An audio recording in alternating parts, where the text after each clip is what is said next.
जय जय रघुवीर समर्थ। आज अपर्णाताई बेडेकर या आलेले आहेत. सर्वप्रथम मी त्यांचं स्वागत करते. आज आपल्या अर्चनाताई त्यांची ओळख करून देणार आणि सुषमाताई पोखरकर या आभार प्रदर्शन करणार. आपले स्वागत अपर्णाताई. डॉक्टर प्रभाकर देशमुख शैक्षणिक आणि सामाजिक संस्थेच्या वतीनं आराधना ध्यान समूहाद्वारे आपले स्वागत. धन्यवाद. धन्यवाद ताई. माझा आवाज येतोय का नाही? अर्चनाताई चौधरी, माझा आवाज येतोय का नीट? थोडं जवळ घ्या. नमस्कार.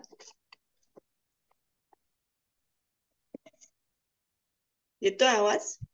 हो. नमस्कार ताई. विश्वसंत श्री समर्थ रामदास स्वामी यांच्या दासनवमी उत्सवानिमित्त ग्रंथराज दासबोधातील मोती सदरामध्ये ऋताताई व अनघाताई आपल्या भेटीस दररोज एक रत्न आणत आहेत. त्यातील एक रत्न म्हणजे आजच्या आपल्या वक्त्या डॉक्टर अपर्णा बेडेकर. डॉक्टर अपर्णा बेडेकर एक प्रसिद्ध लेखिका आणि संशोधिका आहेत. त्यांनी मराठी साहित्य, विशेषतः संत साहित्य आणि मराठी भाषेतील योगदानावर गहन संशोधन केले आहे. मुंबई विद्यापीठातून MA साठी सुवर्ण पदक प्राप्त झालेल्या डॉक्टर अपर्णा बेडेकर यांनी 2018 साली संत कवी समर्थ रामदासांच्या साहित्याचा विवेचनात्मक अभ्यास या विषयात PhD केली आहे. तसेच मुंबई विद्यापीठाचा स्वामी स्वरूपानंद पुरस्कार जो सर्वोत्कृष्ट संत साहित्य प्रबंधाला देण्यात येतो त्याच्या त्या मानकरी आहेत. मुंबई विद्यापीठाच्या centre for Hindu philosophical studies च्या अभ्यास मंडळाच्या त्या सदस्य होत्या. तसेच सांस्कृतिक कार्य संचालनालय महाराष्ट्र शासनाच्या साहित्यिक व कलाकार मानधन समितीच्याही त्या सदस्य आहेत. साहित्यिक सामाजिक क्षेत्रात कार्य आहे. त्यांच्या लेखनामध्ये ते समाजातील विविध स्तरांवर होणाऱ्या बदलांचा आणि संत साहित्यातील चिंतनांचा सांगोपांग अभ्यास करतात. महाराष्ट्रात अनेक ठिकाणी व परदेशातही संत साहित्य विषयक व्याख्याने त्यांनी दिली आहेत.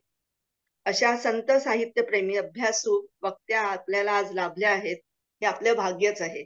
मी ताईंना विनंती करते की त्यांनी आपले विवेचन सुरू करावे. धन्यवाद. धन्यवाद ताई. आराधना ध्यान समूहातर्फे एक सुंदर उपक्रम तुम्ही घेताय.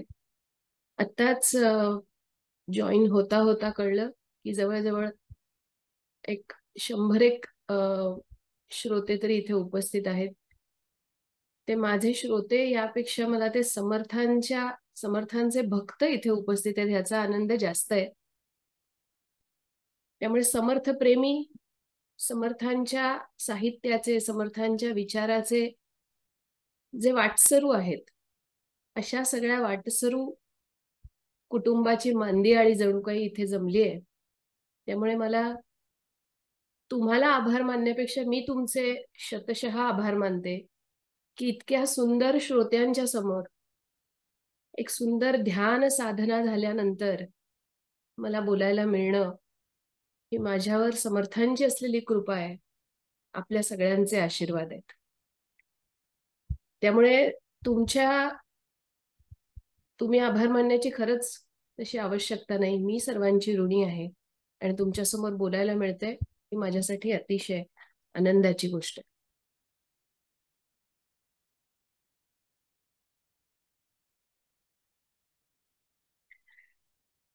गणेश शारदा सद्गुरु संत सज्जन कुळेश्वरू सर्व ही माझा रघुवीरू सद्गुरु रूपे. गुरुर्ब्रह्मा गुरुर्विष्णू गुरुर्देवो महेश्वरा गुरु साक्षात परब्रह्म तस्मै श्री गुरवे नमः. मला वाटते अंतरित्वा वसावे, मला वाटते अंतरित्वा वसावे, तुझ्या दासबोधासी त्वा बोधवावे. अपत्यापरी पाववी प्रेम ग्रासा, महाराजया सद्गुरु रामदासा. जय जय रघुवीर समर्थ. मंडळी, दासबोधातले मोती आज तुमच्या समोर वेचायचे. या सगळ्या 8 दिवसाच्या सुंदर कार्यक्रमामध्ये अनेक अभ्यासक मंडळी येऊन हे मोती वेचणार आहेत.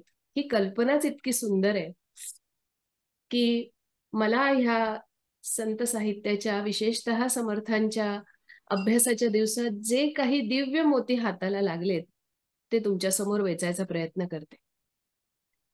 आत्ताच एका सुंदर ध्यान साधनेतनं आपण सगळीजण बाहेर आलोय. खरं सांगू का, डोळे मिटलेले असताना एक मनात विचार असा आला की या सगळ्या सत्पुरुषांचं जे सामर्थ्य आहे ते त्यांच्या दिव्य ग्रंथांमध्ये सामावलेलं आहे. 750 वर्ष झाली आता माऊली काही आपल्यात नाहीत. 350 वर्ष झाली समर्थ काही आपल्यात नाहीत. पण हे वाक्य खरं सांगायचं तर अर्ध सत्य आहे. ज्ञानेश्वरी आपल्या सोबत आहे, दासबोध आपल्या सोबत आहे, तुकाराम गाथा आपल्या सोबत आहे. त्यामुळे माऊली असतील, समर्थ असतील, तुकाराम असतील, नाथ असतील, नका करू खटपट पहा माझा ग्रंथ नीट, तेणे सायुज्य मुक्तीची वाट गवसेल की, असं सांगून समर्थ निजधामाला गेलेत. समर्थांच्या या शब्दांवरती इतका नितांत विश्वास आहे की समर्थ आपल्यात नाहीत, समर्थ समाधी घेऊन त्यांच्या निजधामाला गेलेत असं मानण्याचं आपल्याला काहीही कारण नाही. ते देह रूपाने जरी नसले तरी दासबोधाच्या रूपाने, त्यांच्या ह्या दिव्य काव्य सागराच्या रूपाने ते आपल्यात उपस्थित आहेत. आणि त्यामुळे या सागरातले मोती आपल्याला वेचता येत आहेत. ही समर्थांची आपल्यावरती असलेली कृपा आहे. खरं सांगायचं तर ह्या सगळ्या दिव्य ग्रंथांचं जे अवगाहन आहे, जे काही आपण त्याच्यातनं जे शोधायचा प्रयत्न करतोय, ती सुद्धा एक खूप मोठी साधना आहे असं मला वाटतं. साधनेने काय काय आपल्या हातात येत आहे. आपण एक 10 मिनिटं 15 मिनिटं थोडस माफ करा, खूप सर्दी खोकला झालाय मला. प्रयत्नपूर्वक शांतपणे बोलायचा प्रयत्न करते, पण कदाचित त्यामुळे थोडासा उपद्रव होईल, त्याबद्दल क्षमा मागते. पण हे जे ध्यान आपण आत्ता काही वेळापूर्वी केलं त्यामुळे मनाला एक प्रकारची नितांत शांतता अनुभवता आली. आजूबाजूला चालणाऱ्या जे काही दुःख आहेत, जे काही उद्वेग आहेत, ज्या काही काळज्या आहेत, ज्या काही विवंचना आहेत, त्या सगळ्या काही काळापुरत्या बाजूला गेल्या. या बाजूला गेल्या इतकंच नाही झालं तर या भवसागरातनं तुम्हाला मला नुसतंच बाजूला व्हायचं नाहीये, तर तो तरुण पलीकडे जायचंय. यासाठी काहीतरी प्रयत्न करायला लागणार आहेत, सकारात्मक विचार करायला लागणार आहेत, काहीतरी मार्ग निवडायला लागणार आहे, काहीतरी निर्णय घ्यायला लागणार आहेत. या सगळ्या निर्णयाचं, या मार्गदर्शनाचं सगळं सूत्र आपल्याला ह्या साधनेतनं कधी ना कधीतरी मिळतं. ते आजच मिळेल, उद्याच मिळेल असं सांगता येत नाही. ज्याची त्याची जितकी जितकी पात्रता, तसा तसा त्याला तो वेळ लागणार. पण मिळेल हे निश्चित. तसं जर का दासबोध माझ्या समोर असला, जर का ज्ञानेश्वरी माझ्या समोर असली, तर मला असलेल्या काळज्या, मला असलेल्या चिंता यापेक्षा सुद्धा मला त्यातनं दिसणारे मार्ग हे रोज काहीतरी नवीन सांगून जातात. काल मी वाचलेली ओवी आणि आज मी वाचलेली ओवी तीच असते, पण समर्थ मला काहीतरी वेगळा बोध देऊन जातात. आणि म्हणून कदाचित हे ग्रंथ 350 वर्ष झाली, 700 वर्ष झाली तरी जुने आहेत असं काही वाटत नाही. कारण रोज नवीन देण्याची, रोज नवीन अर्थ प्रसव करण्याची क्षमता त्यांच्या उदरात आजही 100 नाही 101% टिकून आहे. नाहीतर झालं असतं की गेल्या महिन्यातलं एखादं पुस्तक आहे, ते मी वाचलं, बंद केलं आणि माझ्या कपाटात निघून गेलं. ते पुन्हा कधी माझ्या समोर येईल सांगता येत नाही. दासबोधाचं असं होतं का? का टिकून राहिला? काळाच्या कसोटीवरती हे ग्रंथ का टिकून राहिले याचं कारणच हे आहे मंडळी, की नवनवीन अर्थ सांगण्याची त्याची क्षमता 100% टिकू नये. आपण एखाद्या टीप कागदासारखं काम करूया. आपलं मन जितकं स्वच्छ असेल, आपली पाटी जितकी कोरी असेल, तितक्या सुंदर कोऱ्या पाटीवरती त्या दासबोधातल्या मार्गदर्शनाची एक छटा उमटत जाणार आहे. म्हणून या सगळ्या दिव्य ग्रंथांचं 350 वर्ष 700 वर्ष सतत अभिसरण होत राहिलं. वेगवेगळ्या काळांमध्ये वेगवेगळ्या अभ्यासकांनी, वेगवेगळ्या तत्वचिंतकांनी याच्यावर विचार मांडत पुढे पुढे गेलेत. एक उदाहरण घेऊया आपण. आयुर्वेदामध्ये आयुर्वेदाची जी औषधं असतात, त्याच्यामध्ये विशिष्ट काढे केले जातात किंवा काही चूर्ण केली जातात. चूर्ण असतात ती खलबत्त्यात घालून कुटली जातात, आपल्याला सगळ्यांना माहितीये. त्याची पावडर केली जाते. किंवा काही वनौषधी ज्या असतात त्या खूप उकळल्या जातात. आपल्याला माहितीये त्या जितक्या जितक्या उकळल्या जातील तितका तितका त्यातला रस हा त्या औषधाच्या गुणधर्मामध्ये उतरत उतरत जात असतो. बरोबर आहे की नाही? अगदी बरोबर आहे. किंवा त्या ज्या मुळ्या आहेत, त्या ज्या औषधी मुळी ज्या आहेत त्या खलबत्त्यामध्ये जितक्या कुटल्या जातील त्याचं जितकं मंथन होईल, जितकी त्याला शक्ती मिळेल, तितके त्याचे गुणधर्म संपृक्त होऊन त्या औषधामध्ये उतरतायत. लक्षात घ्या, अगदी याच पद्धतीने जितका दासबोध वाचला जाईल, जितकं त्याच्यावरचं चिंतन अधिकाधिक केलं जाईल, जितकं त्याचं मंथन अधिकाधिक केलं जाईल, तितका तो अधिकाधिक संपृक्त होऊन तुमच्या माझ्या मनाच्या कोऱ्या पाटीवरती त्याची अक्षरं उमटत जाणार आहेत. आणि नुसतीच अक्षरं उमटत जाणारच नाही, आपल्याला आपल्या आयुष्यात बोट धरून तो मार्गदर्शन करणार आहे. 100% करणार आहे. पहा माझा ग्रंथ नीट, नका करू खटपट, हे जे समर्थ म्हणतायत याचा अर्थच तो आहे. समर्थांच्या शब्दांवरती विश्वास का नाही ठेवायचा? निश्चितच ठेवायचा. 2000ची नोट असते, त्याच्यावरती रिझर्व्ह बँकेच्या गव्हर्नरच्या सहीने एक वाक्य लिहिलेलं असतं की ही नोट ज्याच्या हातात आहे त्याला 2000 रुपये, आता 2000 रुपयाची नोट नाहीये, आपण 50 रुपयाची घेऊया, 50 रुपये देण्याची मी आज्ञा करीत आहे. किंवा या कागदाची किंमत त्यावेळेला 50 रुपये होते, कारण त्याच्या खाली रिझर्व्ह बँकेच्या गव्हर्नरची सही असते. म्हणून तो कागदाचा चटोरा समजून आपण कचऱ्याच्या टोपलीत टाकत नाही. ही शब्दांची ताकद आहे ना. त्याप्रमाणे त्याच्यापेक्षा समर्थांच्या शब्दांची ताकद किती असेल याचा विचारच करूया आपण. सायुज्य मुक्तीची वाट गवसेल की, असं जेव्हा समर्थ म्हणतात दासबोधाचा अभ्यासानंतरची जी फलश्रुती सांगतायत त्याच्यात, तर मग या ग्रंथांवरती, या शब्दावरती समर्थांच्या पूर्ण विश्वास ठेवूनच आपल्याला जायला हवं.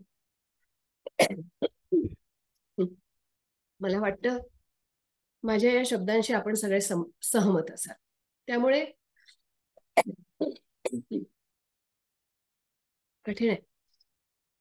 माझ्या आजूबाजूला इतकी नवीन, मी गिरगावात राहते मुंबईत, इतकी नवीन बांधकामं सुरू आहेत, इतकी धूळ आणि प्रदूषणाच्या वावरात आहे की मी असं म्हणते की मला 2दाच सर्दी होते आणि ती 6-6 महिने टिकते.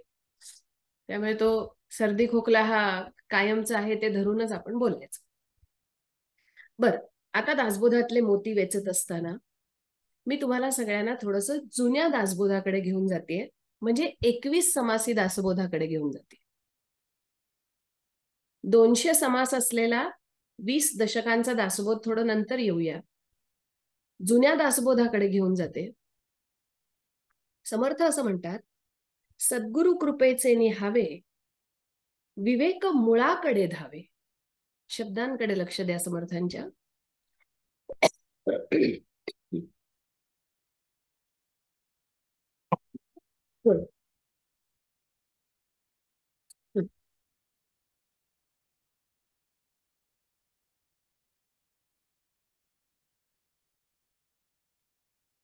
सद्गुरु कृपेचे निहावे, विवेक मुळाकडे धावे.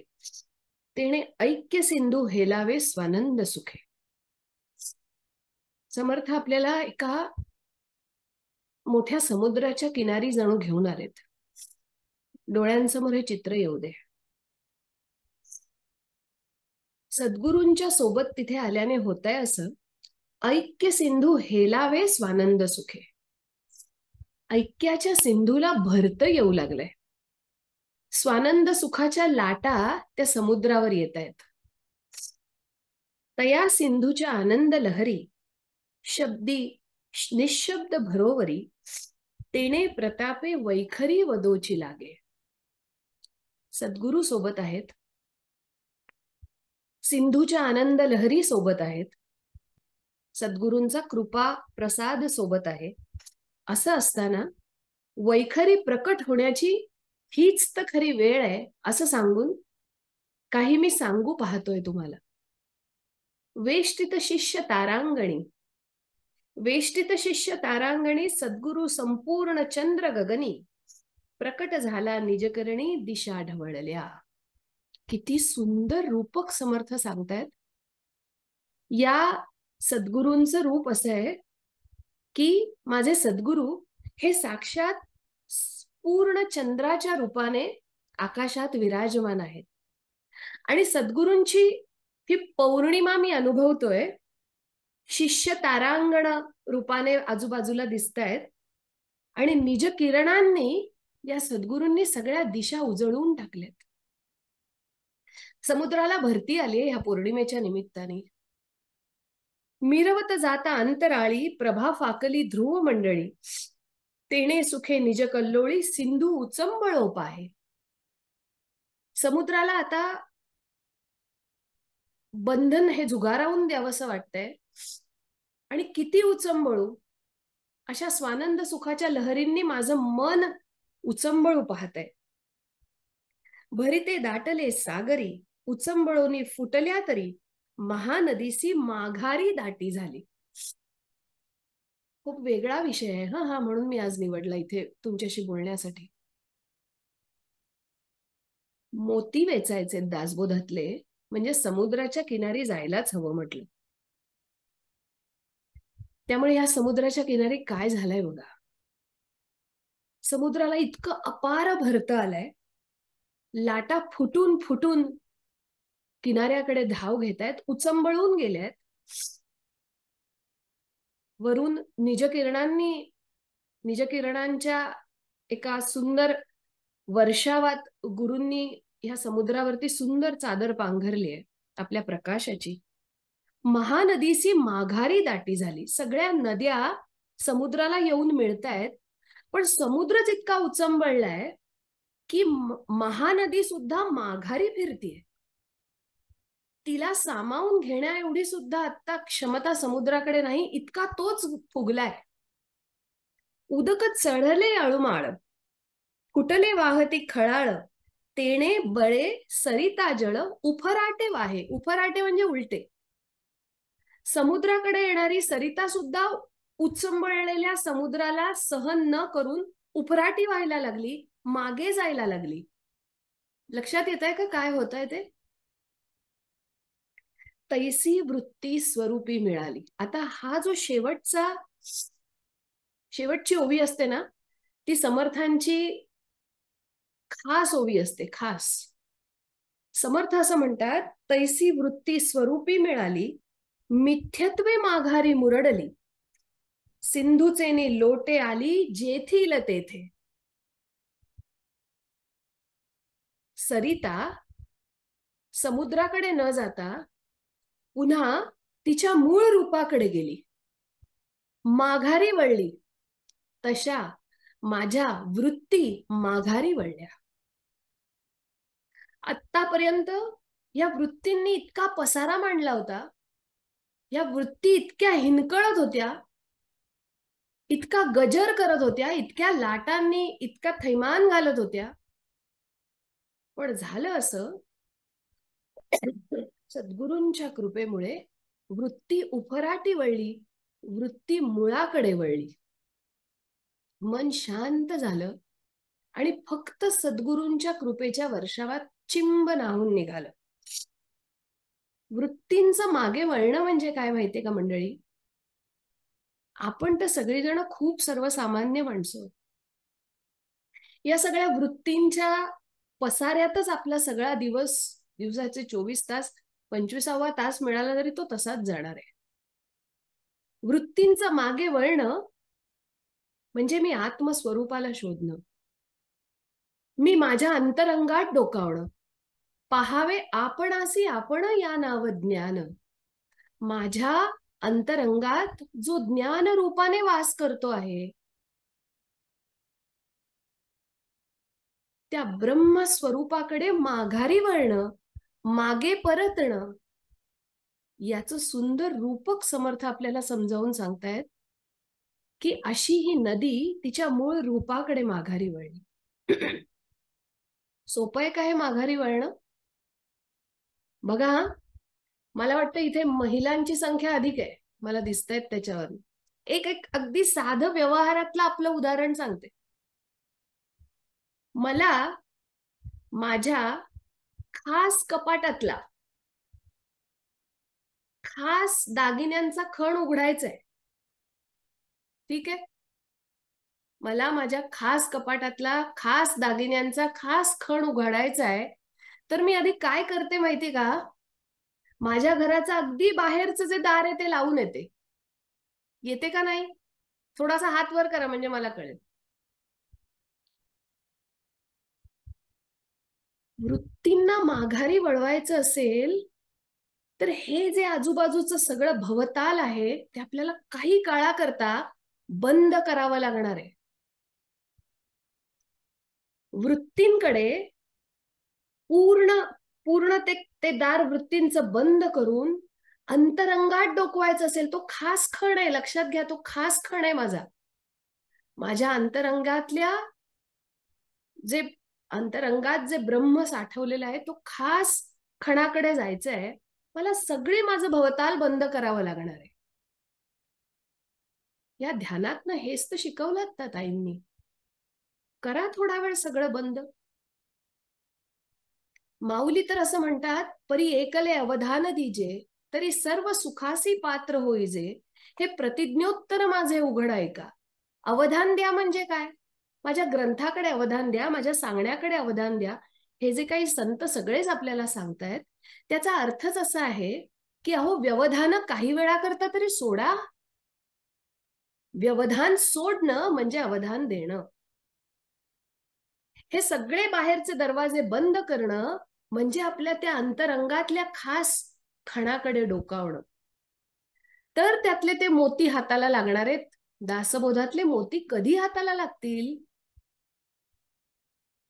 दासबोधातले मोती हे सगळी व्यवधानं सोडली तर हाताला लागेल. आणि मग काय हाताला लागेल? बघा, आता वृत्तींचं माघारी जाणं हा विषय समर्थ सांगतायत. नद्यांना अनेक जोड नद्या येऊन मिळाल्या आहेत. आता आपण बघतोय महाकुंभ मेळा जिथे चालू आहे तिथे गंगा, यमुना, सरस्वती ह्या 3 महानद्यांचा संगम आहे. त्यामुळे अख्खीच्या अख्खी नदी एकत्र, 3 नद्या एकत्र येऊन मिळतात. त्यांना अनेक प्रवाह छोटे मोठे येऊन मिळतात. त्याच्यापेक्षा सुद्धा छोटे उपप्रवाह येऊन मिळत असतात. या सगळ्या प्रवाहांना, उपप्रवाहांना सगळं सोडत सोडत नदीला माघारी जायचंय, तिच्या मूळ रूपाकडे जायचंय. असं माघारी जाण्याने तिचं आत्मस्वरूप तिला कळणारे, उगमाच्या ठिकाणी ती जितकी शुद्ध आहे, उगमाच्या ठिकाणी तिची शुद्धता, तिची शुचिता तिला तपासून बघायचे, म्हणून ती माघारी चाललीये. शुद्ध बीजापोटी फळे रसाळ गोमटी. बघा, एखाद्या सुंदर डवरलेल्या वृक्षाचं रूप समोर आणा. खूप सुंदर पर्णसंभार आहे, पानांनी, फुलांनी, फळांनी लगडलाय तो वृक्ष. छान सावली देतोय, गायींची खिल्लार खाली जमलेत, कोणी एखादा वाटसरू तिथे पाणी पीत सावलीत थांबलाय. असा अत्यंत सुंदर परिपूर्ण वृक्ष आहे. असा जेव्हा परिपूर्ण वृक्ष आहे तो जर का मला तो कसा आहे त्याचे गुण तपासायचे असतील ना, तर मी त्याच्या खोडाकडे नाही जाणार, मी त्याच्या बीजाकडे जाईन.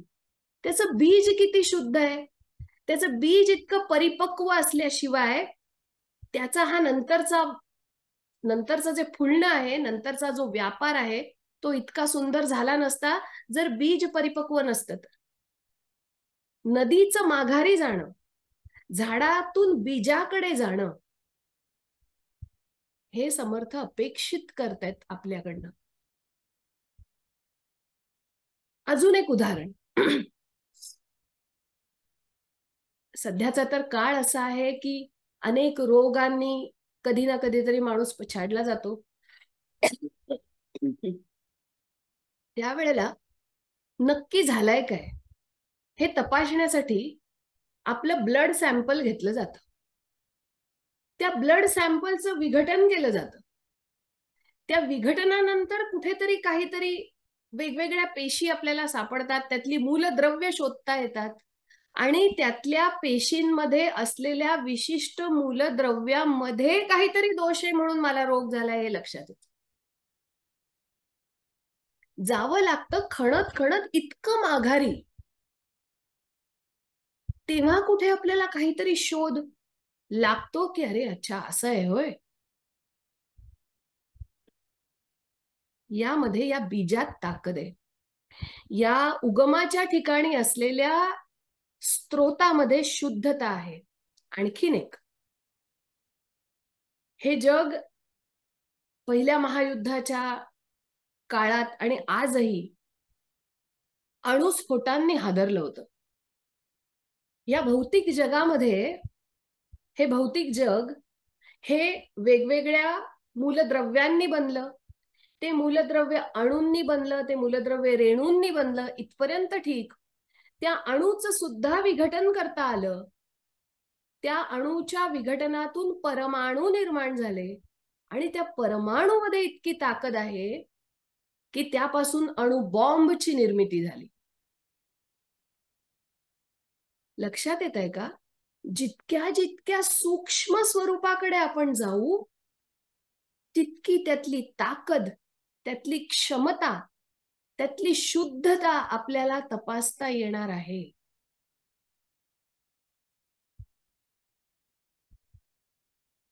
त्यामुळे तुमच्या माझ्या मनामध्ये, तुमच्या माझ्या हृदयामध्ये असलेलं जे सूक्ष्म स्वरूप आहे त्याकडे कधीतरी त्याची क्षमता अनुभवण्यासाठी, त्याचं शुद्धत्व, त्याची शुचिता अनुभवण्यासाठी, त्या ब्रह्मस्वरूपाची जी काही ताकद आहे ती अनुभवण्यासाठी असं आपल्या वृत्तींना माघारी वळवलं पाहिजे. हा एक मोती मी तुम्हाला जुन्या दासबोधातला दिलाय आणि तो मला असाच त्या समुद्राच्या किनाऱ्यावर सापडला. हा एक विषय झाला. पुढे समर्थ असं म्हणतात,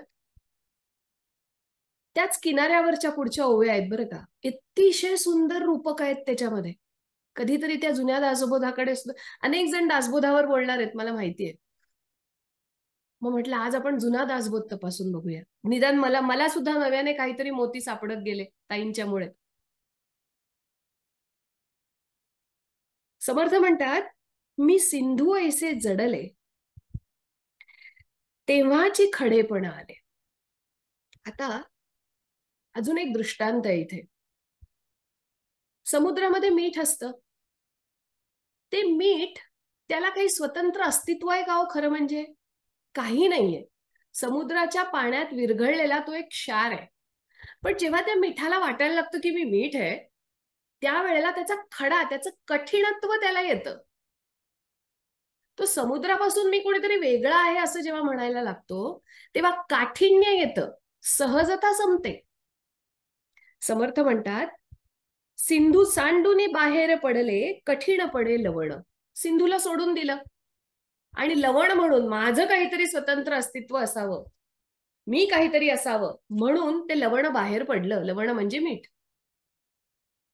सिंधूचाचे अंश लवण परी एक देशी पावे क्षीण, पुन्हा त्याचे सिंधू विण विश्रांती नाही. खरं म्हणजे तो सिंधूचाच एक भाग आहे. सिंधूपासून वेगळं जेव्हा अस्तित्व त्यांनी निर्माण केलं तेव्हा त्याला काठिण्य आलं.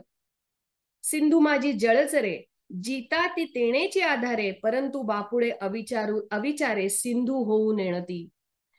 सिंधूमध्ये अनेक जळचर राहतात, पण त्यांना कल्पना नसते की आपण त्या सिंधूचाच एक भाग आहोत. होतो खडेपणे फुटलो, सद्गुरूने जीवन केलो, आलो गेलो आणि बोललो, तो मी नव्हे सर्वथा.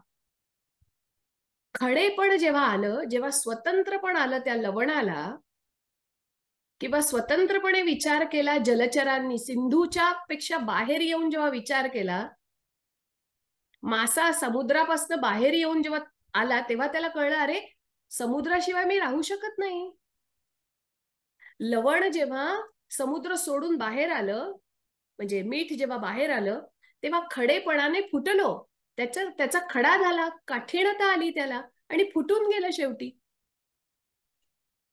त्याप्रमाणे हे आपल्या बाबतीत होऊ नये म्हणून मी आणि माझे सद्गुरू यात मी सद्गुरू, मी कोणीतरी वेगळी आहे आणि माझे सद्गुरू कोणीतरी वेगळे आहेत, हा द्वैत भाव माझ्या मनातनं जावा.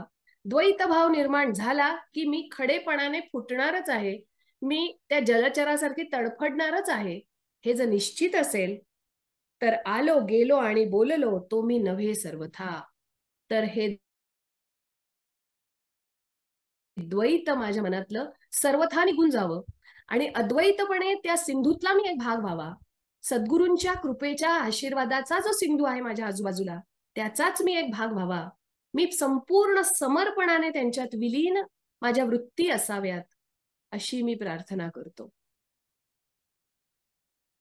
असा एक समर्थांनी सुंदर दृष्टांत जुन्या दासबोधात दिलाय. सगुण रघुनाथ मुद्दल, आणखीन एक मोती वेचते. सगुण रघुनाथ मुद्दल, माझे इतुकेची भांडवल, कास धरुनी टाकीन पैल पार या भवाचा. समर्थांच्या शब्दांकडे पुन्हा एकदा घेऊन जाते तुम्हाला. लक्षात घ्या, ते शब्द इतके महत्वाचे आहेत. सगुण रघुनाथ मुद्दल.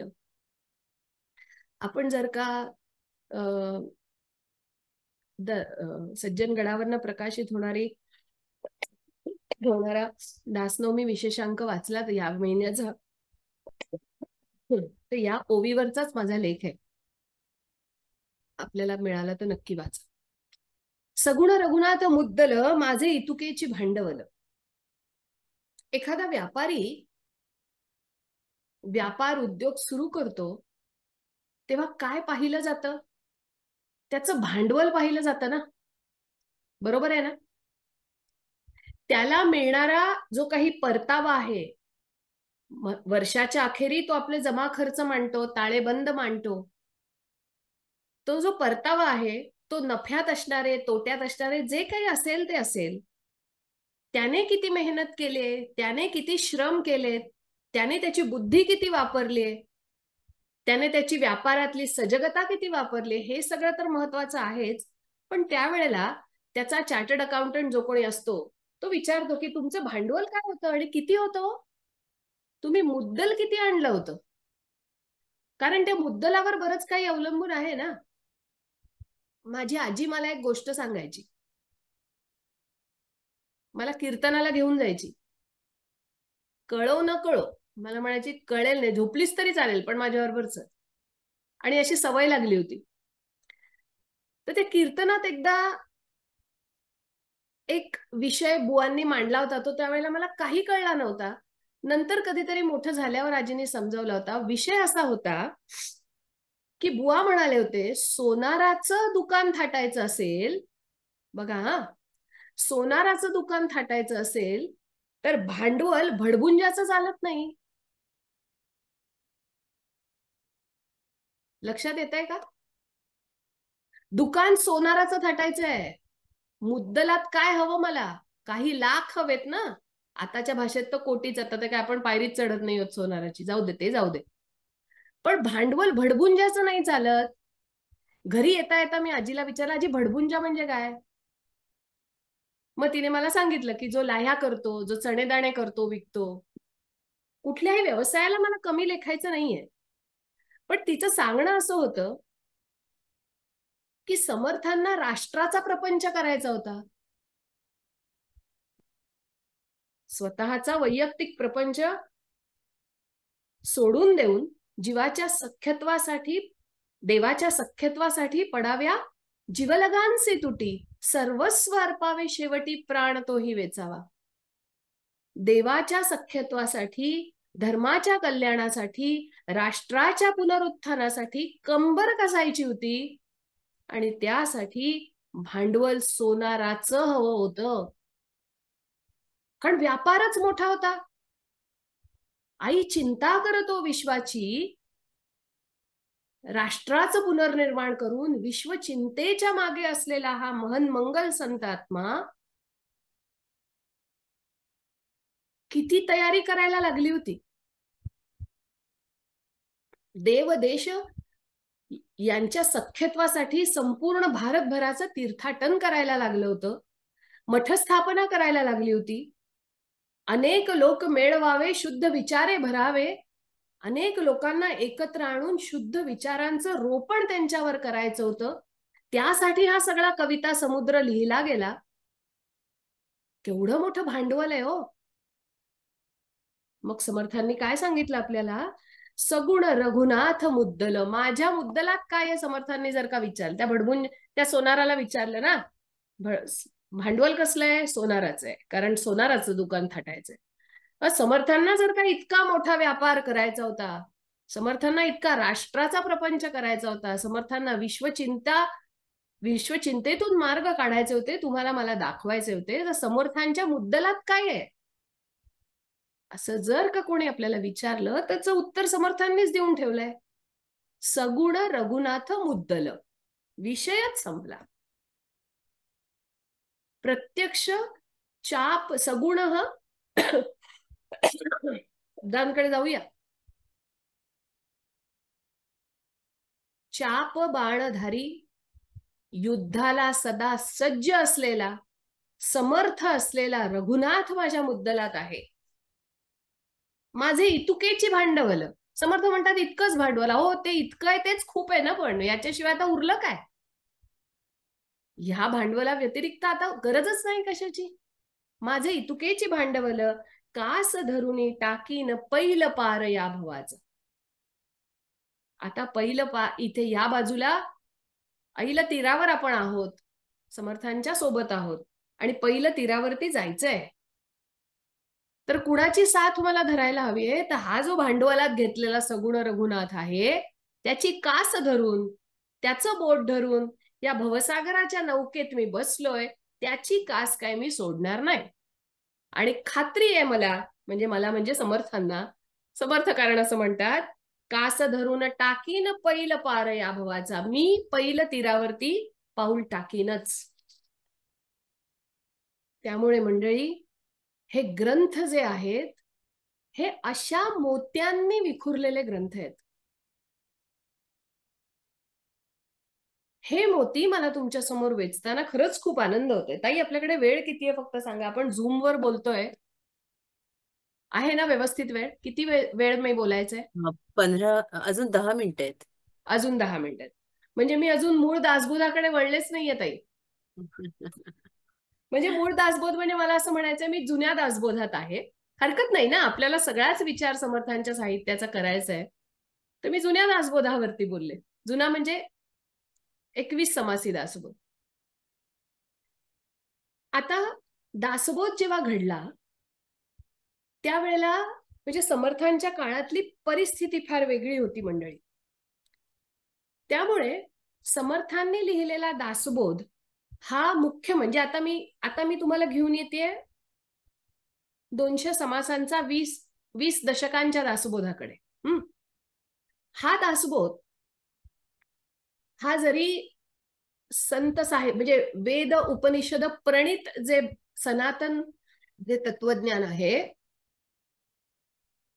त्या तत्वज्ञानातच असलेला, त्याच परंपरेतला ग्रंथ असला तरीही तो ज्ञानेश्वरी जशी गीतेवरची टीका आहे किंवा एकनाथी भागवत हे भागवताच्या एकादश स्कंधावरचं जसं लिखाण आहे तसा कुठल्या तरी मागच्या एका ग्रंथावरती बेतलेला त्याचं पुढचं रूप सांगणारा ग्रंथ नाही. समर्थांनी अनेक उपनिषदांचा आणि अनेक गीतांचा आधार घेतलेला आहे. हे समर्थांनी पहिल्या दशकात पहिल्या समासात लिहिलंच आहे, कुठल्या कुठल्या ग्रंथांचा आधार घेतला ते. पण तरीही दासबोध हा स्वतंत्र समर्थ विचारांचा ग्रंथ आहे. का गरज लागली या स्वतंत्र विचाराच्या ग्रंथाची? याचं कारणच असं होतं की अराजकाच्या पारतंत्र्याच्या काळामध्ये समर्थ लिहितायत. निजामशाही, कुतुबशाही, इमादशाही, बिदरशाही अशा मुसलमानी शाह्यांनी वरती पोर्तुगीजांचे हल्ले होत होते, इंग्रजांचं आक्रमण होत होतं, वरती मोगल होतेच दिल्लीकडे. अशा सगळ्या बेबंदशाहीच्या काळामध्ये समर्थ लिहितायत. त्यावेळेला तत्वज्ञानाचा कालसुसंगत व्यावहारिक अर्थ सांगणं फार गरजेचं होतं. त्यामुळे व्यवहार हा समर्थांच्या सगळ्या व्यवहार आणि विवेक, सगळ्यात महत्वाचा म्हणजे विवेक, या ग्रंथाचा मानबिंदू आहे. विवेक हा. म्हणूनच ना, श्रोते पुसती कोण ग्रंथ काय बोलिले जी येथ, श्रवण केल्याने होत काय आहे. या अत्यंत व्यावहारिक प्रश्नाने ग्रंथाची सुरुवात होते. म्हणजे मला असं वाटतं त्यावेळेला पण समर्थांना असाच श्रोता मिळाली. मी केल्याने मिळणार आहे काय ते मला सांगा. अरे सुरुवातच अशी करतोस असं म्हणाले नाहीत समर्थ. असं काय करतोस, आधी ऐक तर खरं. काय मिळणार आहे ह्याची फलश्रुती. फलश्रुती हा शब्द ना खरा म्हणजे श्रुती फल असायला हवा असं मला वाटतं. अरे आधी ऐका मग त्याचं फळ घ्या. आधीच काय विचारता, मला काय मिळणार आहे सांग. बरं हरकत नाही. म्हणजे समर्थ अशा प्रकारच्या श्रोत्याला गृहीत धरून लिहितायत. ग्रंथानाम दासबोध गुरु शिष्यांचा संवाद, येथ बोलला विशद भक्तिमार्ग. भक्तिमार्ग सांगायचाय, पण तो व्यवहाराच्या मुशीतला भक्तिमार्ग सांगायचाय, तो विवेकाच्या मुशीतला भक्तिमार्ग सांगायचाय. मग कशाचा आधार घेतला या भक्तिमार्गाला? फक्त वेदांताचा, फक्त उपनिषदांचा आधार घेतला का? समर्थ म्हणतात, नाना ग्रंथांच्या संमती, उपनिषदे वेदांत श्रुती, आणि बघा हे वाक्य खूप महत्वाचं, आणि मुख्य आत्मप्रचिती शास्त्रे सहित. आपण मगाशी म्हणतोय ना, मगाचपासनं जे म्हणतोय की माझ्या आत डोकवायचंय मला. मी वेदांताचा आधार घेतोय, मी उपनिषदांचा आधार घेतोय, श्रुतींचा आधार घेतोय, होय, पण आणि मुख्य आधार कसला आहे? आत्मप्रचितीचा आधार आहे. आत्मप्रचिती हा समर्थांच्या साहित्यातला प्राण आहे. प्राण लक्षात ठेवा. समर्थ आपल्या मनातल्या आत्मारामाशी अनुसंधान साधतायत मंडळी. तो आत्माराम त्यांना जे सांगतोय ते त्यांच्या मुखातनं बाहेर पडलाय, म्हणून दासबोध इतका श्रेष्ठ ग्रंथ आहे. सप्रचित आणि अनुमान, उधार आणि रोकडे धन, मानस पूजा प्रत्यक्ष दर्शन, यात महदंतर. फार महत्वाच्या ओव्या आहेत. किती मोती वेचावेत दासबोधातले. ही जी आत्मप्रचिती आहे ना, ही मी आता म्हटलं तसा प्राण आहे समर्थांचा. कारण तो प्राण त्या आत्मप्रचितीचा म्हणजे साक्षात आत्मारामाशी अनुसंधान असलेला प्राण आहे. त्यामुळे प्रचितीचं बोलणं कसं असतं याचं समर्थ उदाहरण काय देतात? सप्रचित आणि अनुमान. अनुमान म्हणजे मी पावसाची वर्णनं मी अनुमानाने केली. मी आधी पाऊस बघितलाच नाही कधी. खूप जलधारा, वरती काळे काळे ढग आहेत, खूप वारा सुटलाय आणि खूप धारा, खूप चिंब भिजायला होतं. आपल्या मनोवृत्ती सुद्धा खूप आनंदित होतात. पावसात भिजणं ही किती मजा आहे. हे सगळं मी पुस्तकात वाचणं आणि त्याची प्रचिती घेणं, केवढा फरक आहे हो. मी लहान मुलाला माझ्या सांगते की हात लावू नको, ते गरम आहे, ह ते भांड गरम आहे, त्याला हात लावू नको. त्याला प्रचिती घेईपर्यंत कळत नाही गरम म्हणजे काय. अनुमानाने सांगता येत नाहीत गोष्टी. प्रचिती घ्या, गरम म्हणजे काय कळलं तुला, मग तो पुढच्या वेळेला म्हणतो हा आई आता हात नाही मी लावणार. अनुमानाला अर्थ नाही. प्रचितीचं बोलणं खरं. आणि त्याचं उदाहरण समर्थ असं देतात की उधार आणि रोकडे धन, सप्रचित आणि अनुमान, उधार आणि रोकडे धन. उधारीचं धन आणि रोकड धन यात केवढा मोठा फरक आहे हो. मानस पूजा प्रत्यक्ष दर्शन यात महदंतर. मी आत्ता मानस पूजा करतेय की मी आत्ता साक्षात सज्जन गडावर आहे, त्या 4 पायऱ्या उतरून खाली गेलीये, समर्थांची समाधी मला समोर दिसतेय आणि मी त्या समाधी समोर नतमस्तक होत माझा माथा टेकलाय. हे आत्ता मी मानस पूजेत विचार केला आणि प्रत्यक्ष मला जेव्हा जायला मिळेल तेव्हा माझी अवस्था काय असेल. त्यामुळे समर्थ असं म्हणतात की हे माझं सगळं बोलणं हे प्रचितीचं बोलणं आहे, फक्त अनुमानाचं बोलणं नाही. मी प्रचिती घेऊन सांगतोय. किती माऊली पण आहे बघा समर्थांकडे. आईच सांगते की नाही हे, अरे मी सांगते ना ते भांड गरम आहे, सांगत होते की नाही हात लावू नको. तसं समर्थ कळवळून सांगतायत की माझं बोलणं प्रचितीचं बोलणं आहे, म्हणून तरी ऐका. या प्रचितीच्या बोलण्यातनं आलेली जी भक्तिधारा आहे ती समर्थांनी नवविधा भक्तीच्या रूपात मांडली. अर्थातच समर्थांना परंपरेप्रमाणे अद्वैत सिद्धांत हा त्यांच्यासाठी सर्वमान्य असा सिद्धांत होता आचार्यांचा. ज्ञान म्हणजे अद्वैत, तुर्या प्रत्यक्ष द्वैत. त्यामुळे ते संपूर्णपणे अद्वैत सिद्धांताला मानणारे होते. दृष्टांत समर्थांनी असा दिलाय, जो अनेकांनी दिला, दासबोधातच येतो की घटापूर्वी आकाश असे, घटामध्ये आकाश भासे, घट फुटता न नाशे आकाश जैसे. मातीचा घडा केला मी आणि हे जे अवकाश आहे माझ्या भोवती ते त्या मातीच्या घड्यात सुद्धा उतरलं. घटापूर्वी नव्हतं का? म्हणजे ते काय मी नव्याने आणून काही भरलाय का त्याच्यात? नाही, ही जी अवकाशाची पोकळी आहे ती तशीच होती, त्या घटामध्ये तीच उतरली. घटामध्ये आकाश आलं असं मला भास झाला. घट फुटला, समजा माझ्या हातनं तो फुटला, तर ते घटाकाश आहे ते महदाकाशात मिळून गेलं. म्हणजे मी काहीही निर्माण केलं नाही किंवा काहीही तो घट फुटल्याने नाशही पावलं नाही. पूर्णात पूर्ण मुदच्यते, ते आधीच पूर्ण होतं, त्याच्यातनं पूर्ण निघून गेलं तरीही ते पूर्णच राहणार आहे.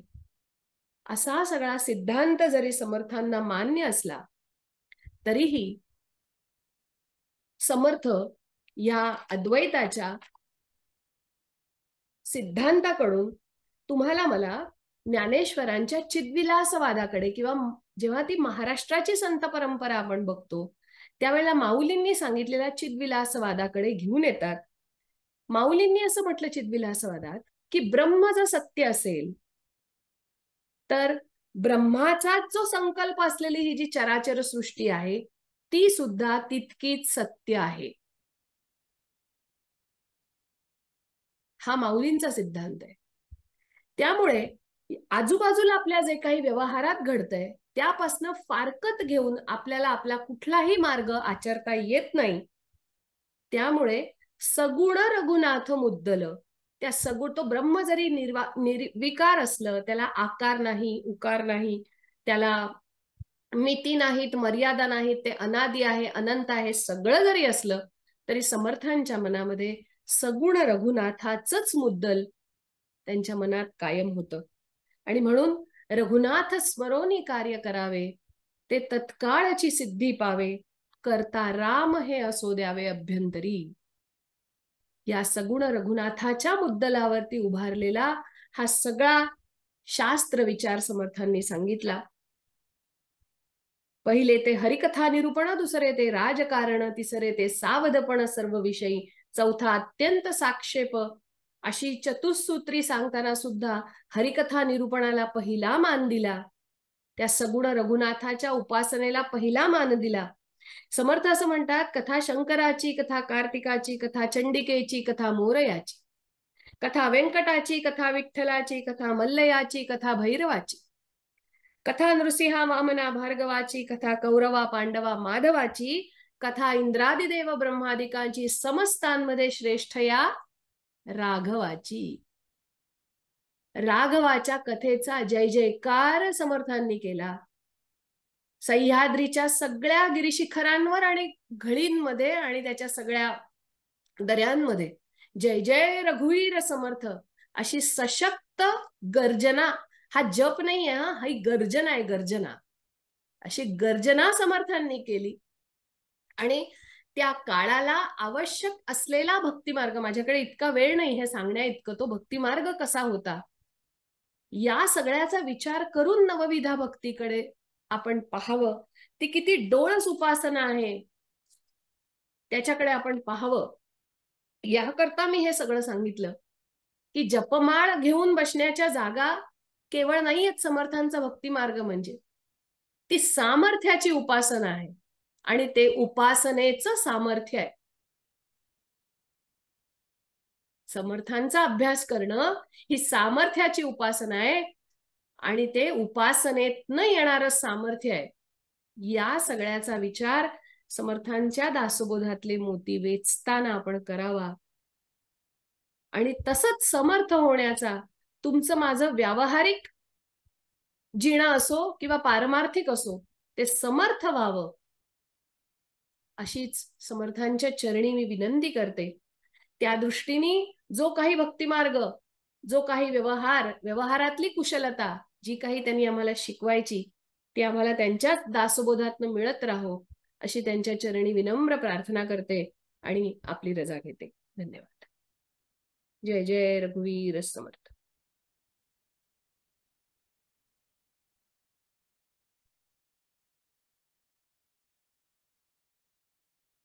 ताई अप्रतिम सुंदर बोललात. खर तर प्रकृती ही ठीक नव्हती. समर्थांवर असलेलं निस्सीम प्रेम, विश्वास, श्रद्धा आणि समर्थ आपल्या वाणीवर होते आणि त्यामुळे इतकी समर्थ वाणी आमच्यापर्यंत या हृदयची त्या हृदयी पोचू शकली. माझ्याजवळ शब्द नाहीयेत. कधी कधी असं होतं की बघता असं म्हणजे अशा पद्धतीनं स्वतःचं म्हणजे समर्थांचं वाणी आमच्यापर्यंत पोचवतो की आमच्याजवळ कधी कधी शब्दच नसतात. मी सुषमाताईंना विनंती करते की त्यांनी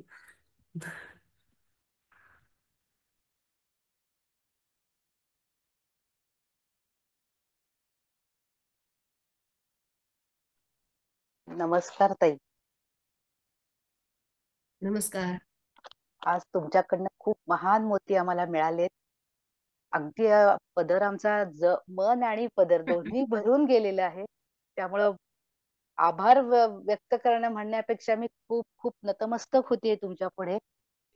आणि तुमचं हे जे शैक्षणिक, सामाजिक, सांस्कृतिक संशोधन, लेखन, व्याख्यान अशी जी पार्श्वभूमी पाहता, त्यामुळे मी फक्त कृतज्ञता व्यक्त करते. आणि तुम्ही जे आम्हाला सांगितलं आता दासबोधाबद्दल, दासबोधाच्या समुद्रात आम्हाला डुबकी मारून अगदी ते मोती आमच्यापर्यंत पोहोचवले.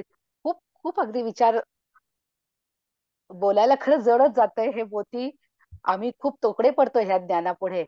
अहो खरं पण सांगू का ताई, मी तर इतकी तोकडी आहे की तो लक्षात घ्या, तो समुद्र आहे आणि मी फक्त 5 मोती वेचलेत. म्हणजे आपल्याला अभ्यासाला किती जागा आहे अजून, आणि हे ते मला तुमचे कधी कधी तुमच्या 5 मोत्यातला एक मोती जरी आमच्या तेजोवलयाला प्रकाशमान केला तरी आम्ही आमची धन्यता मानतो ताई. ज्ञानेश्वरी, दासबोध, रामदास स्वामी किंवा सायुज्य मुक्तीची वाट गवसेल, त्यासाठी ग्रंथ नीट अभ्यासा. दासबोध रूपाने ते आपल्याला उपस्थित आहेत, त्यातूनच मोती वेचायचे आहेत. ही पण मोठी एक साधना आहे. त्यासाठी तुम्ही आयुर्वेदातली काढ्यांचं, चूर्णांचं वर्णन सांगितलं की ते जितके कुटाल तेवढा गुणधर्म त्या औषधात उतरतो. त्याच पद्धतीने दासबोधाचे चिंतन, मनन केले जाईल, तेवढ्या प्रमाणात तो आपल्या मनावर उमटत जाईल व आपले बोट धरून आपल्याला मार्ग दाखवेल. बरोबर. तुम्ही रूपक सांगितले, सद्गुरूंचा कृपा प्रसाद पूर्ण चंद्र रूपाने, म्हणजे तुम्ही जे याचं सांगितलं आकाशाचं, की सद्गुरू आकाशात चंद्राप्रमाणे आहे आणि तारका शिष्याप्रमाणे, ते पण रूपक छान मनाला भावलं. आणि पहिला मोती तुम्ही जो सांगितलात, तुमच्या माझ्या हृदयातील सूक्ष्म स्वरूपाची शुद्धता अनुभवण्यासाठी वृत्तींना माघारी वळवलं पाहिजे. त्यासाठी तुम्ही नदीचं उदाहरण दिलं की तिच्या उगमापर्यंत किती शुद्धता आणि पवित्रता आहे. त्या आपल्या आत्मनंदा आपल्या मूळ रूपाकडे वळा. हे खूप छान मनाला भावलं. आणि खरं सांगते की मला बोलायला सुद्धा आता खूप हे जाते की हे सगळ्या विचारांनी कुठले म्हणजे हे करू की तुम्ही जे जे पदरात विचार घातलेत ते खूप खूप छान आहेत. आणि समुद्राचा जे दृष्टांत सांगितलात मिठाचा, की मी त्याच्यापासून लांब गेलो की काठिण्य येतं. आणि स्वतंत्रपणा आला तेव्हा कळलं की मी समुद्राशिवाय राहू शकत नाही. त्याप्रमाणे मी आणि माझे सद्गुरू हा द्वैत भाव जावा आणि अद्वैतपणे सद्गुरूंचाच भाग व्हावं अशी प्रार्थना करतो.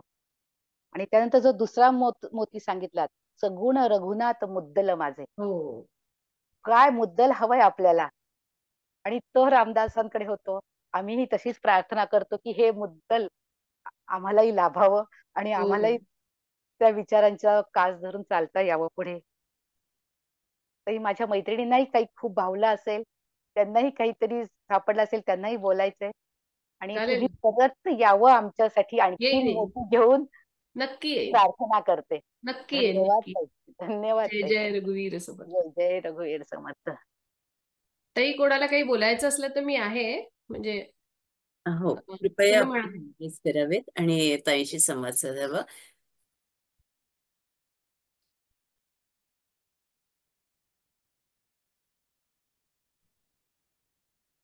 अपर्णाताई नमस्कार करते. नमस्कार. अत्यंत प्रेरणादायी, मंत्रमुग्ध करणारं आणि तुमची तळमळ आणि कळकळ एवढी होती ती डोळ्यातून आमच्या हृदयापर्यंत पोहोचली.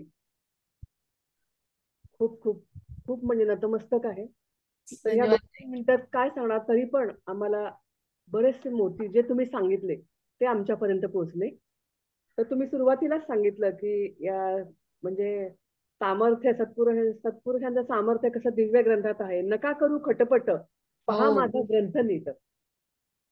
तर हे दिव्य काव्य सागराच्या रूपाने आहे. आणि त्यातून म्हणजे दासबोधातून मला दिसणारे मार्ग वेगळा बोध देऊन जातात. रोज नवीन देण्याची त्यात ताकद आहे. आणि हे काळाच्या कसोटीत कसे टिकले आहे. तुमचं मन कसं कोरीपाटी म्हणजे कोऱ्या पाटीचं मार्गदर्शनाची छटा उमटत जाणार आहे. आणि आपल्याला आयुष्यात बोट धरून मार्गदर्शन करणार आहे. तुम्ही 21 समासी दासबोधामध्ये फार सुंदर उदाहरणं देऊन सांगितलं. ते आमच्यापर्यंत पोहोचलं. म्हणजे व्यवधान सोडणं म्हणजेच अवधान देणं. हो. तर तुमचे मोती हाताला लागतील. नंतर उगमाच्या ठिकाणी शुद्धता तपासणार आहे. नदीचं माघारी जाणं. जितक्या सूक्ष्मतेकडे जाऊ तेवढी शुद्धता तपासता येणार आहे. फार सुंदर प्रकारे मिठाचं उदाहरण पण तुम्ही छान दिलं. सगुण रघुनाथ मुद्दल आणि आत्मप्रचितीचा आधार मुख्य आहे. त्यांचा प्राण आहे. साक्षात आत्मारामाशी अनुसंधान उपासनेचं सामर्थ्य आहे. आणि आमचं सर्वांचं जीवन समर्थ व्हावं याकरता आपण फार अनमोल अनमोल फार छान बोललात ताई. कृतज्ञता व्यक्त करते. आणि पुन्हा धन्यवाद. आम्हाला नक्कीच ऐकायला आवडेल. हे संपू नये असं वाटत होतं. आम्ही एकाग्र होऊन ऐकत होतो. हो, कल्पना आहे मला. खूप सुंदर ताई, खूप सुंदर. धन्यवाद. धन्यवाद. खूप खूप धन्यवाद. वनिता त्या हा, वनिता बोलते. नमस्कार ताई. नमस्कार. तुमचं एवढं भाषण मंत्रमुग्ध करणारं होतं की स्पीचलेस झालो आम्ही. शब्द तुमचा ताई हृदयात ठेवावा. आणि अतिशय सुंदर मधुर अशी वाणी आहे तुमची. आणि जे जे तुम्ही सांगितलं ते अनेक गोष्टी चिंतनीयच होत्या. आणि काही मायाजवळ शब्द नाही ताई. खरंच खूप सुंदर. आणि खरंच ताई तुम्ही परत परत येऊन आम्हाला म्हणजे हे करावं असं. येईन येईन मी नक्की किती येईन. आनंद होईल ताई. येईन मी नक्की येईन तुमच्यासाठी. स्पीचलेस. धन्यवाद ताई. समर्थांनी जर का तशी संधी दिली तर मी अवश्य येईन. कारण हे समर्थांना मांडायचं आहे. याच्यात सांगायची गोष्ट अशी की याच्यात माझं काही नाही. ह्याच्यात मी आहेच कुठे. सरिता ताई. खूप सुंदर त्यामुळे ताई. जे काही आहे ते त्यांचंच आहे. नक्की येईन.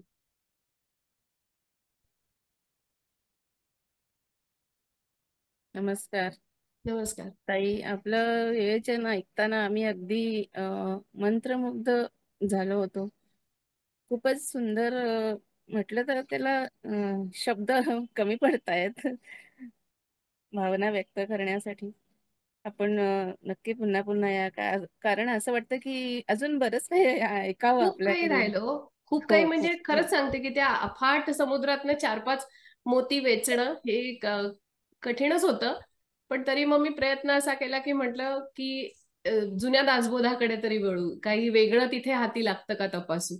आणि मला आनंद याचा झाला की त्या निमित्ताने जुना दासबोध हातात आला, पुन्हा एकदा नव्याने हातात आला.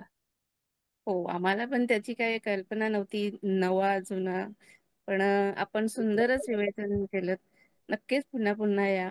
नक्की धन्यवाद. नक्की नक्की येईल. धन्यवाद माऊली. स्वातीताई. नमस्कार. नमस्कार. हा, आजचं विवेचन निरूपण अतिशय सुंदर झालं.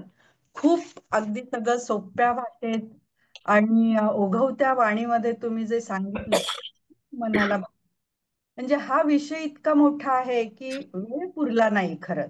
अजून 1 तास जरी मिळाला असता तरी खूप सुंदर झालं असतं. असं सारखं ऐकावंसं वाटत होतं. तुम्ही पुन्हा येऊन हा जो जुना दासबोध आहे तो खूप लोकांनी वाचलेला नाहीये, त्याच्यामुळे त्याच्याबद्दल जर पुन्हा सांगितलं तर चालेल छान होईल. चालेल चालेल. हो, नक्की नक्की अभ्यास नक्की. करण्यासारखा अजून म्हणजे वाचनात आलेला नाहीये. नवीन दासबोधच वाचतोय. 21 समासी जो आहे तो दासबोध वाचण्यात येतो, पण 21 समासी अजून वाचण्यात आला नाही. त्याच्यामुळे हा विषय खूप सुंदर आहे. हो आणि धन्यवाद. संपूच नाहीये असं वाटत होतं. हो बरोबर. जय जय जय रघुवीर जय समर्थ. रघुवीर. अर्चनाताई.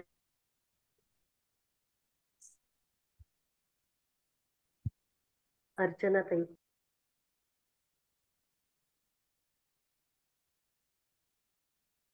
हा, नमस्कार. नमस्कार. येतंय? हा, नमस्कार ताई. खूपच नमस्कार. सुंदर झालं. 21 म्हणजे जुना दासबोध आणि नवीन दासबोध हे आजच कळलं आम्हाला. आणि मुख्य म्हणजे तुमच्या उपमा आणि हे खूपच उदाहरणं खूपच सुंदर होते. आणि तुमच्याकडनं दासबोध समजून घ्यायला आम्हाला खूप आवडेल. तुम्ही परत येऊन आम्हाला दासबोध तरी समजून 21 समाजचे तरी दासबोध समजून सांगावा हे नक्की. चालेल चालेल, ठरवू आपण कधीतरी. नक्की. धन्यवाद. राजेताई. हॅलो. हॅलो. हाय. हाय, नमस्कार. नमस्कार. खूप खूप अप्रतिम झालं आजचं व्याख्यान. आणि मला असं जाणवलं की दासबोधातले हे 5 मोती जे निवडले ते पदक आहे. एखाद्या वा. मोत्याचा हार असतो, त्यातलं पदक खूप ठसठशीत आणि ते पेंडंट लक्षवेधी असतं. हे 5 मोतीच इतके सुंदर आहेत, ते पदकाप्रमाणे आहेत. आणि त्याच्यामुळे आपोआप दोन्ही बाजूच्या ज्या सरी आहेत त्यांच्याकडे वळायची इच्छा, जुन्या दासबोधाकडे वळायची इच्छा त्याच्यामुळे झाली. आणि वा वा वा. एवढा सर्दीचा किंवा रादर खोकल्याचा, धुळीचा त्रास असताना ओघवतेपणाने सतत बोलणं आणि त्यात ती श्रुती सुभगता असणं. So hats off. खूप आवडलं. थँक्यू धन्यवाद. अपर्णाताई. खूप थँक्यू. नाही, ते सर्दी खोकला तर असतोच, पण ते मगाशी ताईंनी सांगितलं जसं तुमच्या सगळ्या चिंता त्यांच्या पायाशी वाहा ना, तेच खरंय तर खरंय. आपण करत नाही. मी त्यांना सांगितलं मला बोलायचंय, मला त्रास काही म्हणजे बोलताना त्रास नाही होता का, मग तर ते तेवढा 1 तास निभावून नेतात. का नाही निभावणार? आपल्याला हाक तर मारता बरोबर. आली पाहिजे तशी. खरंय खरंय. खूप छान. धन्यवाद. प्राचीताई. नमस्कार अपर्णाताई. नमस्कार. मी थोडस वेगळं सांगणार आहे. हा. माझ्या भगिनींनी खूप छान तुमच्या विवेचनाबद्दल बोलल्या. हो, येतोय. माझ्या सगळ्या भगिनी म्हटलं तुमच्या विवेचनाबद्दल, दासबोधाबद्दल बोलल्या. पण मी थोडस वेगळं असं सांगणार आहे की तुम्ही जो काही दासबोध अभ्यासता, जे काही तुमचं वाचन आणि अभ्यास आहे, त्या उपासनेचं सामर्थ्य आणि तेज हीच तुमची सुंदरता आहे. तुम्ही इतक्या गोड दिसता की ते सगळं तुमच्या चेहऱ्यावरती येतंय, त्याचं तेज तुमच्या अभ्यासाचं. आणि पुन्हा एकदा हीच विनंती करते सगळ्या भगिनींसारखी की तुम्ही नक्की या, ऐकायला नक्की आवडेल. खूप नक्की खूप नक्की. नक्की येईन. नक्की. धन्यवाद. हो. धन्यवाद. शोभाताई. प्रणाम माऊली. नमस्कार. श्री ज्ञानेश्वरी, समर्थांचा दासबोध, तुकारामांची गाथा, असे सगळ्या संतांचे ग्रंथ ते स्वतःच आपल्यामध्ये आहेत आज. तर आपण सांगितलंच की रोज नवीन अर्थ प्रसव करण्याची क्षमता त्यामुळे अजूनही टिकून आहे. आणि अनघाताई, रोताताई हे आमच्याकडून हे रोजच आमची पाटी कोरी नवीन म्हणजे कोरी करून घेतात की ज्याप्रमाणे आम्ही रोजच हे नवीन नवीन गोष्टी आत्मसात करू शकू. आणि आजचं विवेचनही तुम्ही खूपच सुंदर घेतलं. हे खरोखरच हे मोती म्हणजे जेवढा वेचता येतील तेवढे वेचले जावेत. तर आपण प्रकृतीची काळजी घ्यावी. आणि समर्थांना तुम्ही विनंती केल्याप्रमाणे खरोखरच आजची ही वेळ खूप छान निभावली गेली आणि बरोबर. आपण बरोबर. हृदयापासून धन्यवाद येते ताई. सगळ्यांची इथेच रजा मागते. परमपूज्य मंदाताई गंधे इथे आले तर त्यांच्या भेटीसाठी मला जाणं आहे, म्हणून थोडी घाईत आहे. ताई, मंदाताईंना माझा नमस्कार सांगाल? नक्की नक्की नक्की. दंडवत प्रणाम.